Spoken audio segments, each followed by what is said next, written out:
সেদিন আমার চেম্বারে একজন এসছেন। তিনি আমাকে বলছেন, স্যার আমাকে একটু সাহায্য করবেন? আমি খুব সুন্দর একটা বাড়ি বানাতে চাই, খুব সুন্দর একটা গাড়ি কিনতে চাই, অনেক পয়সা করতে চাই, তা যাতে আমার পরিবারের অনেকেই খুব কষ্ট পায়।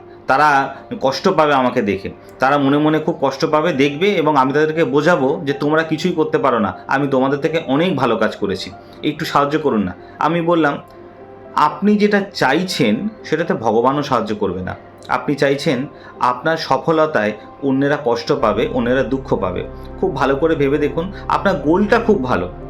আপনি একটা বাড়ি বানাতে চাইছেন, একটা গাড়ি কিনতে চাইছেন, অনেক টাকা রোজগার করতে চাইছেন, গোলটা খুবই সুন্দর, কিন্তু পারপাসটা খুব খারাপ। আপনার পারপাস এটাই যে আপনার সফলতায় অন্যের কষ্ট হবে, অন্য দুঃখ পাবে। এইটা তো কখনোই সাপোর্ট করা যায় না। আপনারা কখনো এরকম ভাবছেন না তো যে আমার সফলতায় অন্যের দুঃখ, অন্যের কষ্ট? সেটা হলে কিন্তু একটু সমস্যা হবে। তাই নিজে ভালো থাকুন, অন্যকে ভালো রাখুন। নমস্কার।